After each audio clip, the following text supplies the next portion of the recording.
This podcast is for SEO professionals, and each week, with the help of our wonderful guests, we discuss the important stuff that actually affects our careers and progression, but sadly often doesn't get talked about. You know, the invaluable soft and interpersonal skills that are often taken for granted, such as the skills we need for listening, time management, communication, and more.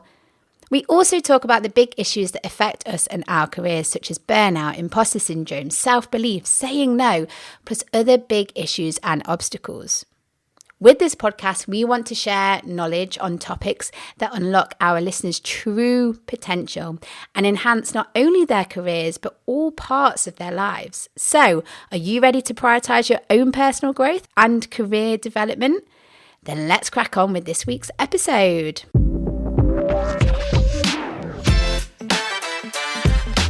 Hello, and thank you for joining us for another episode of the SEO Mindset podcast, where your hosts are Sarah McDowell and myself, Tazmin Suleman.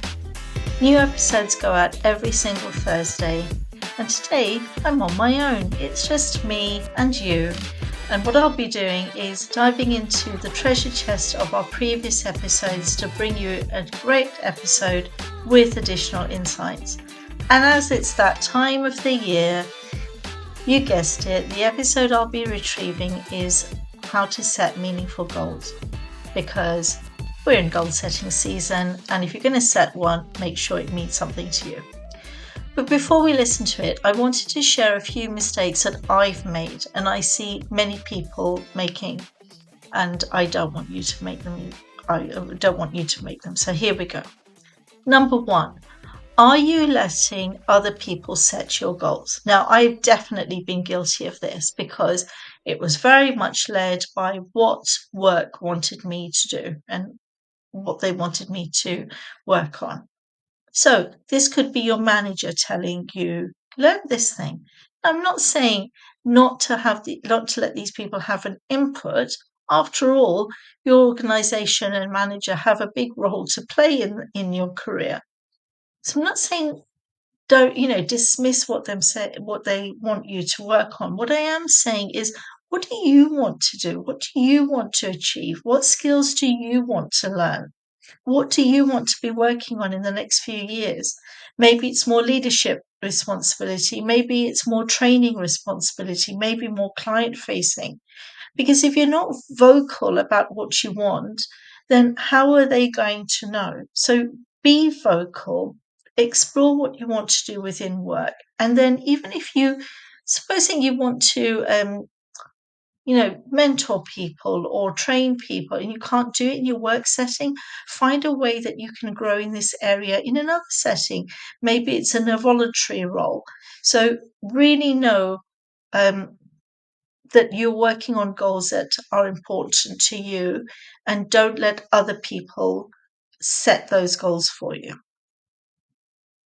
Of course, qualified by, if you're at work and your manager wants you to work on something, I'm not saying don't listen to it, but, be the one driving that. Number two, and it sort of weaves me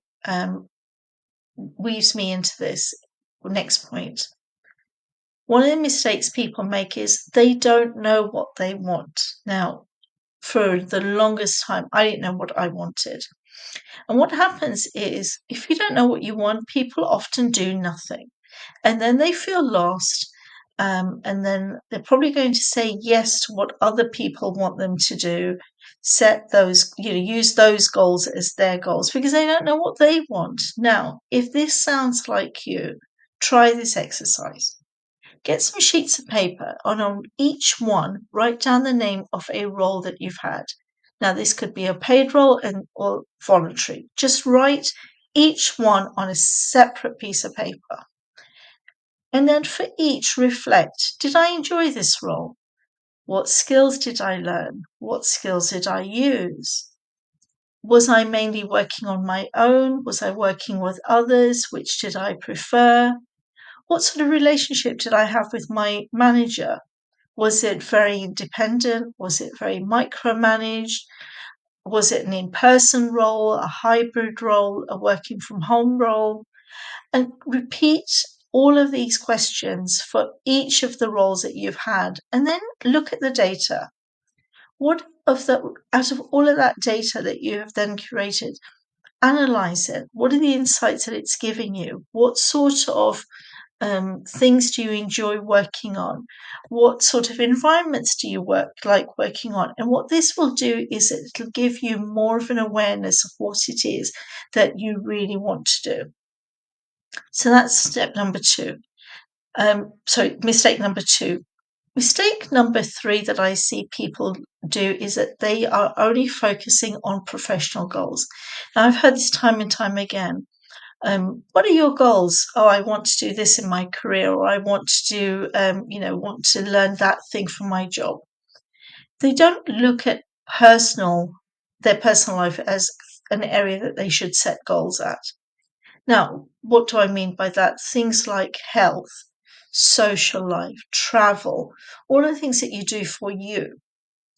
This is really important because all of this, when you're looking after yourself, it'll fuel you. It'll fuel your mental health. It'll fuel your physical health, your creativity, your productivity. And if you have loved ones that are not local, for example, by booking time with them and spending time with them, it's going to make you feel more energized. So setting holistic goals, at the end of the day, it's not going to waste your time. By being intentional about how you want to spend your personal life, you will find that it will give you more productivity, more creativity, more energy, and that's really, really important. So these are 3 mistakes I see many people make. I've made them myself, and I have to keep reminding myself as well. It's not just about career, it's also about the holisticness. It's not just about somebody else telling me what my goals are. It's about me knowing what I want to spend time doing. So now that I've shared these 3 common mistakes, let's listen to the episode about how to set meaningful goals.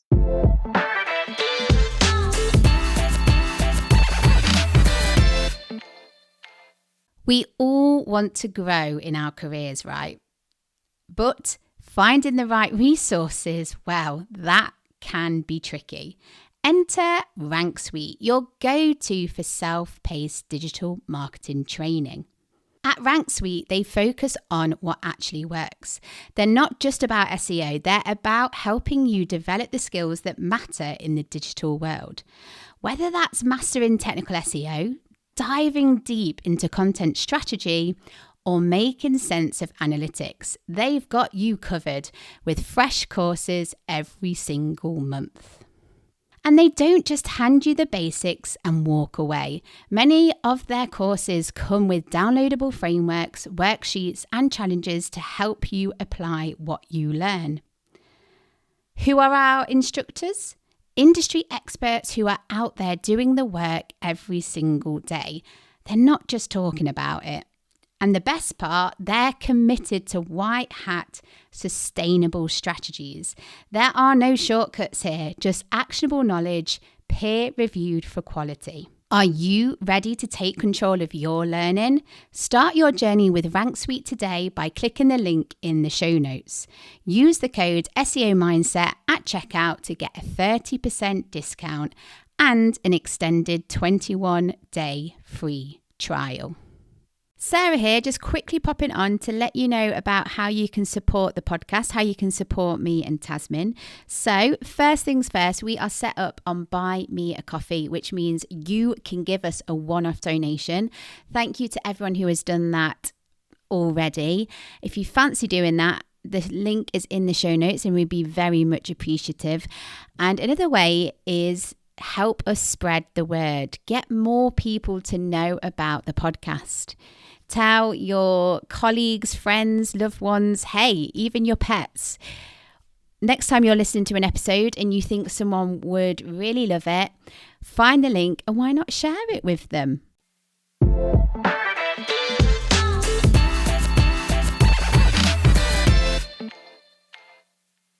So, what it's your episode, isn't it? As in, like, you've planned this. Yeah. So what are we talking about today? Well, so it's a more spontaneous episode this week. So last Saturday, I had a group of wonderful women at home, and we had a life success strategy day. That's what I called it.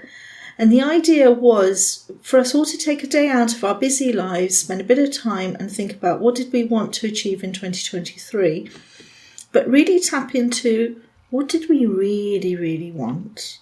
Not what did my boss want me to learn, what did this person want me to do. And what took me by surprise was that a lot of the women really struggled. Yeah. So we had to take a step back. Because I said, well, what do you want for you? That threw them.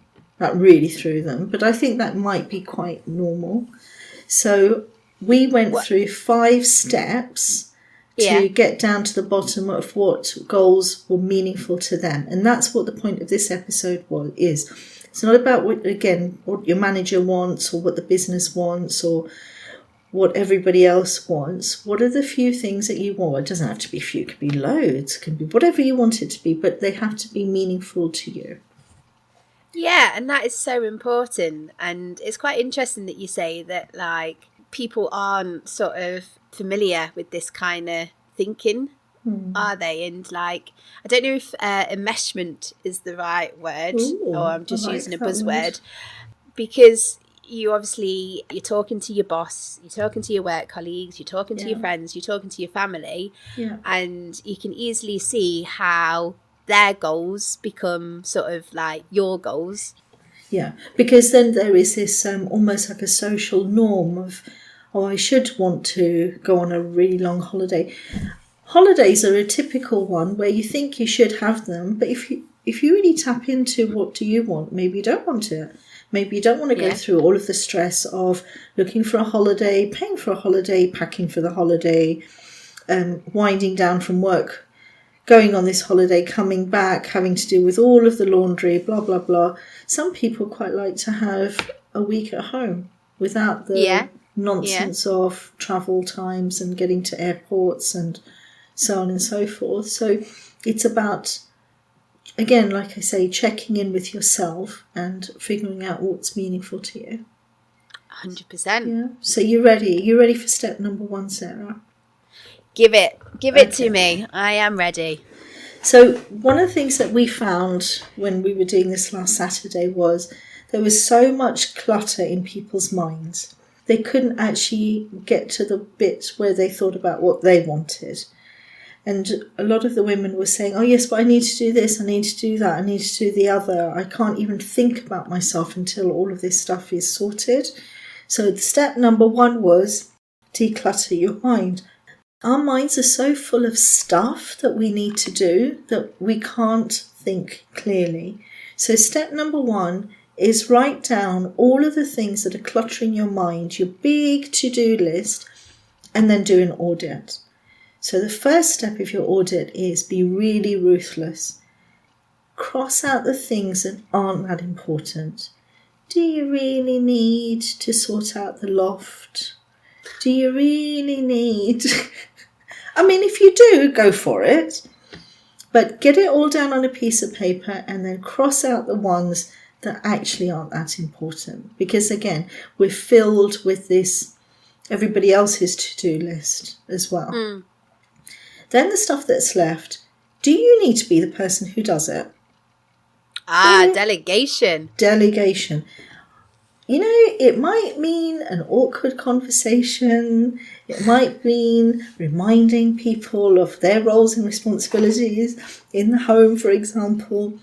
But yeah, delegate. And on that list, make it visible to everyone in the household and say, right, I've crossed out those, and those 5 are yours, husband, whoever. And the ones that are left that can only be done by you, or you really, really want to do them, put a date that you're going to commit to doing them and put that list away. So hopefully all of that clutter now you've got a plan to deal with it. So is the idea that by writing it down, then you're actually taking it from your brain.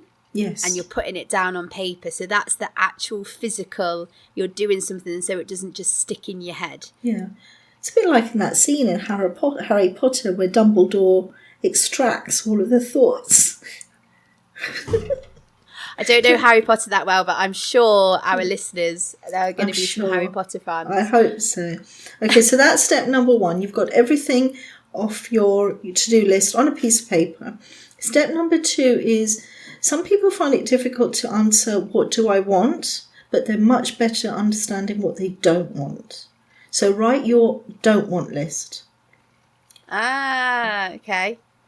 I do not want to go scuba diving. I know that. Would it take me out of my comfort zone? Probably. Do I want to do it? No, I'm not doing it. I mean, I use that as an extreme example.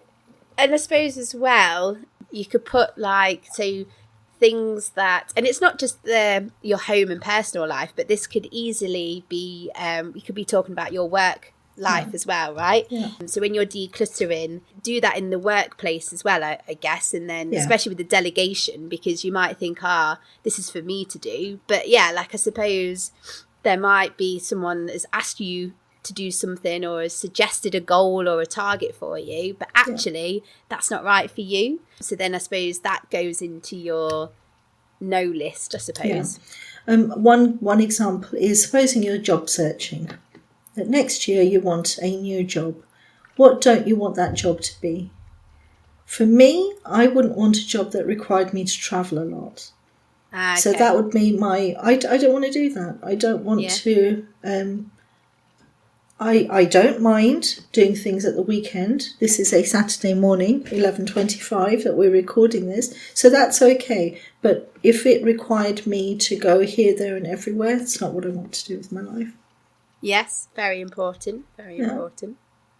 So those 2 steps should clear the way for you to start thinking deeper about what you do want.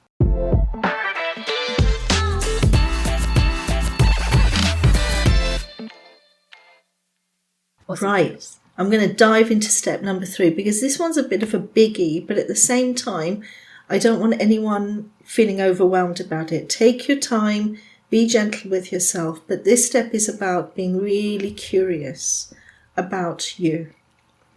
Rather than saying, I want to do these 5 goals or set these 5 goals, ask yourself some questions. What are you good at? What's your thing? What do you find easy? What do you enjoy? All of these are clues on what sort of thing that you're going to find fulfilling. So I know I'm not good at riding a bike. It's not my thing. I don't find it easy. I don't enjoy it. Therefore, if I'm going to be setting my exercise regime, cycling around Milton Keynes is not the thing I'm going to do. I like listening to audiobooks. I like walking. I like taking my time. That's going to be the thing that works better for me. The other thing you can look at is imagine when people ask you for your help. What's the thing that most people will ask you to do and you actually really, really enjoy it? You do it for free all day long. It makes you feel really alive. Think about times when you've been in that situation, you've jumped at this opportunity, you feel really good about it, and that whole environment makes you feel like you're thriving. Yes. And a silly little example for this, even though I've already done my I don't like Christmas, which is not true. It's not that I don't like Christmas. I love wrapping presents. Like I really love wrapping presents. And I do like Christmas songs. So in the past, I volunteered at one of these places where you wrap Christmas presents for everyone. Now, I'm not saying that that's going to become my job forever and a day, but I know that it makes me feel good. And maybe that's something I put in place once a year or whatever it is. I'm going to spend some time volunteering in this area.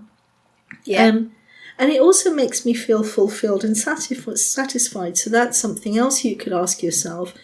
What were you doing when you felt like you were being worthwhile to a cause or to a charity.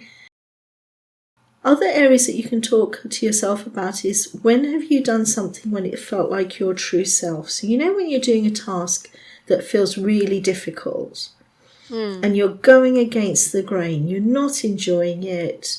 Yes, you might be learning something, but it feels like you're going uphill all the time. And equally, there are some things that when you're doing, it just feels like you've slipped into that task, glided your way through it, and it hasn't felt like a chore.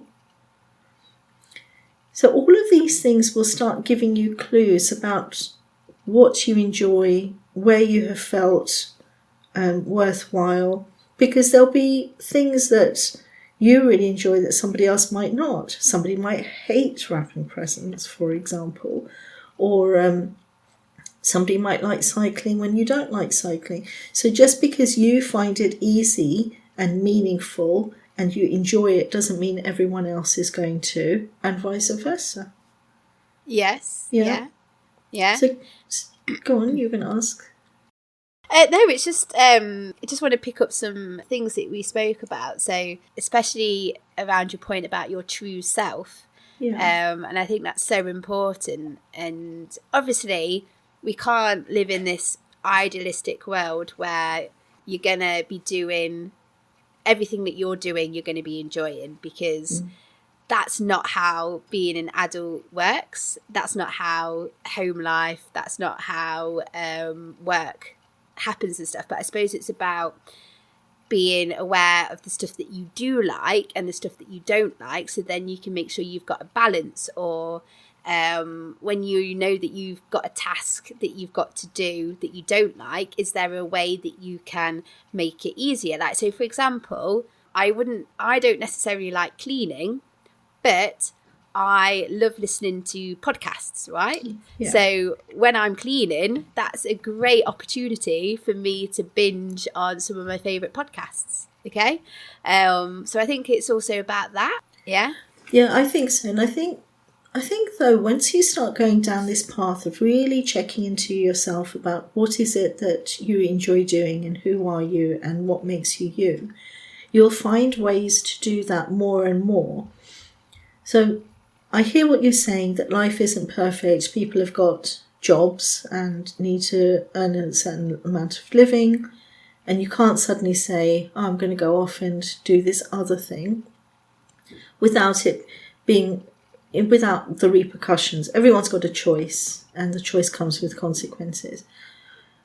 But I do believe that once you start taking steps to incorporate that more and more in your life, so for example, no matter which career I've had, whether it's when I was a developer, QA, SEO, when I was managing a team for, in the data team, I always found ways of incorporating personal development into my job, whether that was doing free lunch and learns or volunteering or being part of Great Place to Work, colleague development. I always found ways, and it was telling me that this is what you're meant to be doing. But I always thought, okay, I've got this job, I need to be doing that. But at some point I decided, you know what, why don't I just do this? Let's give it a go. Had my gap year in my mid-50s. Think, you know what, I'm going to give myself a gap year. And then you start taking steps. You and I hadn't met a year ago. We started talking about a podcast about poetry. And here we are, a year on, doing more and more of these podcasts that we are, people are finding useful now, and it's benefiting them. So although I'm not telling people how to run their lives, I am saying that it is important to tap into who you really are and find ways of incorporating bits, however much that bit looks like. It could be a teeny tiny bit, it could be a whole career change, but don't dismiss it. I think that's what I'm trying to urge people not to do. Yes, don't dismiss definitely. That true part of you. Yes, definitely. 100% agree. Yeah. So once you are in that zone of what is it that you want to do, what makes you feel fulfilled, who are you, again, brain dump all of your goals. Don't worry about how you're going to achieve them, what it means. Just get them down on a piece of paper.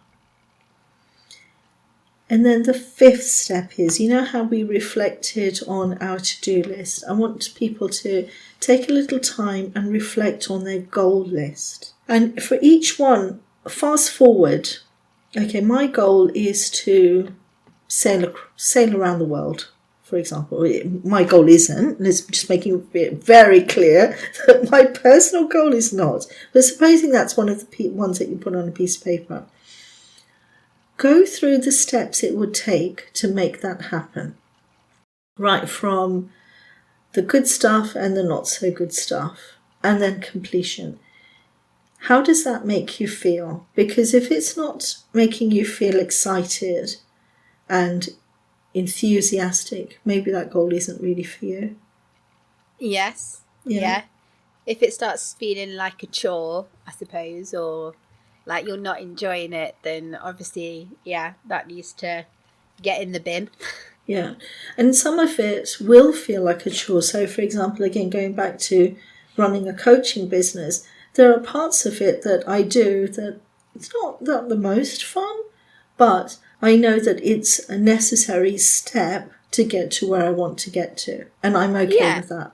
And running this podcast, right?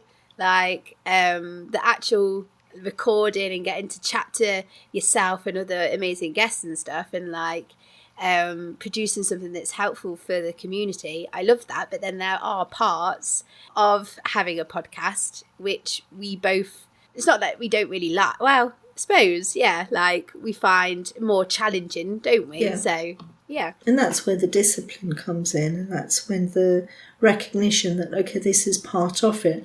So if you were sailing around the world, there will be days when, you're going to go through some rough times, and it's going to be cold, and you're going to be lonely, and all the rest of it. Are you okay with that? Yeah. The other thing is check, are they aligned with your values? Because values are the things that will help us make a choice.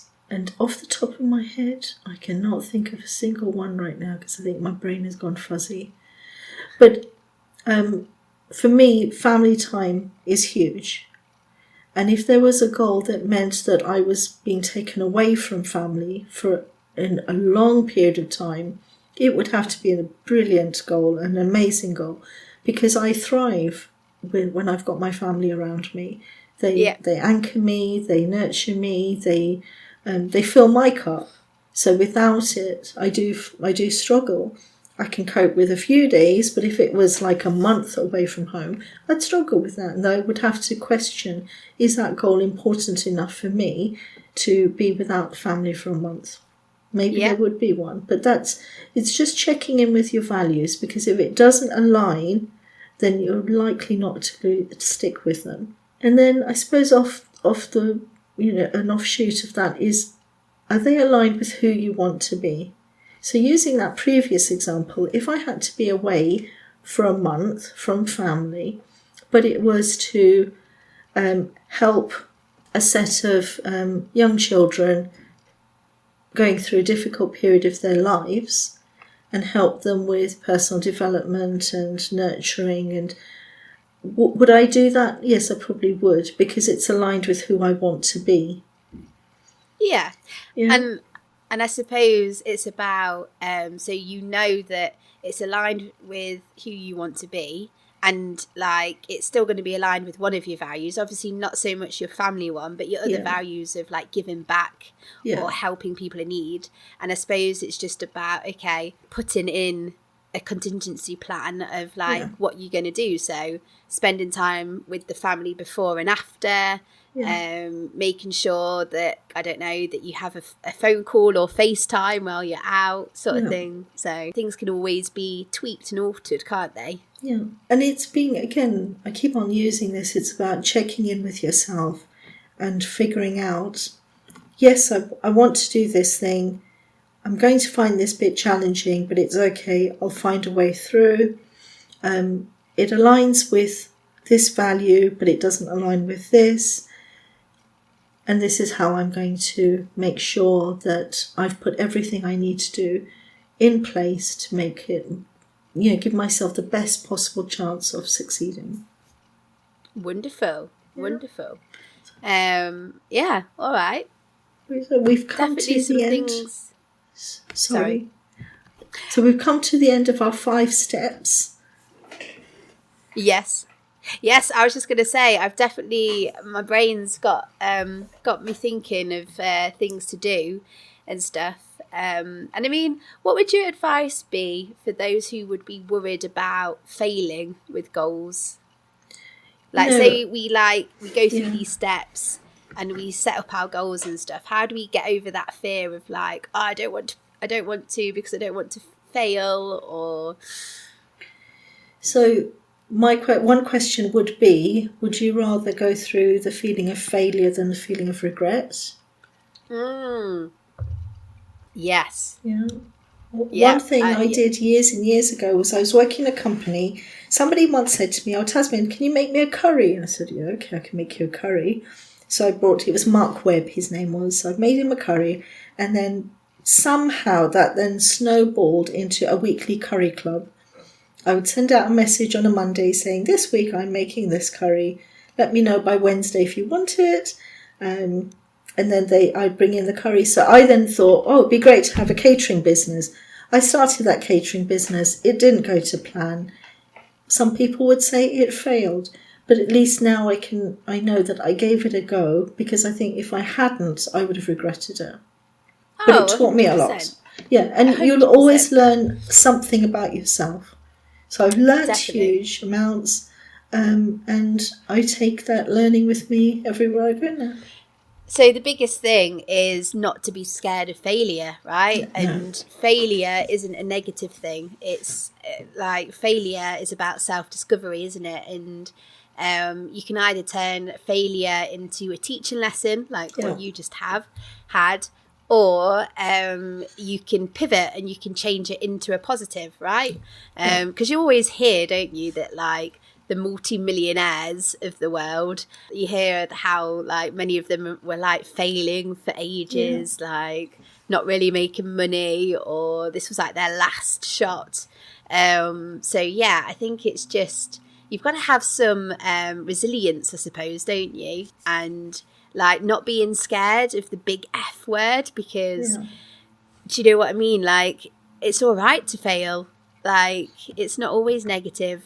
And you will fail. There are going to be times in your life where you're going to fail, but either treat it as a lesson learned, or pivot, change it. How can you tweak it to make it into a success for next time? If you don't try, you won't fail. But that's awful, because then you're stuck. You're stuck where you are.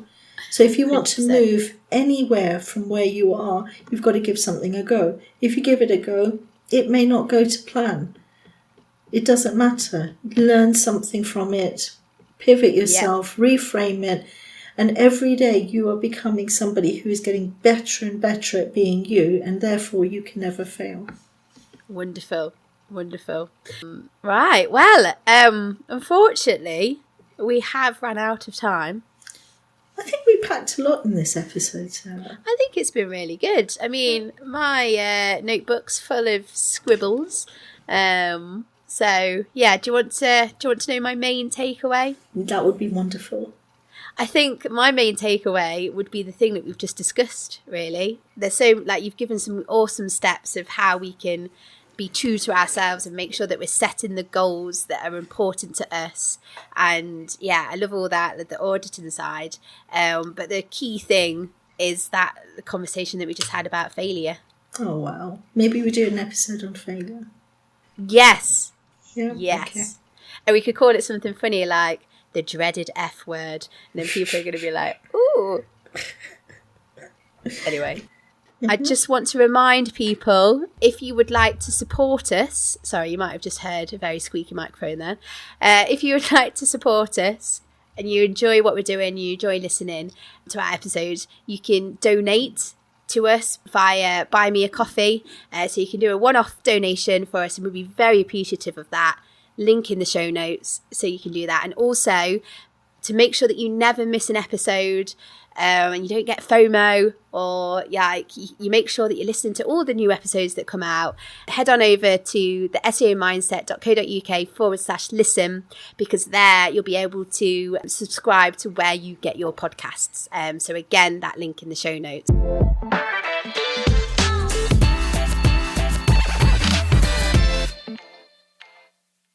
What if you could take control of your career growth on your own terms? Well, that's exactly what Rank Suite is here for. Rank Suite is more than just SEO. It's a complete digital marketing training platform.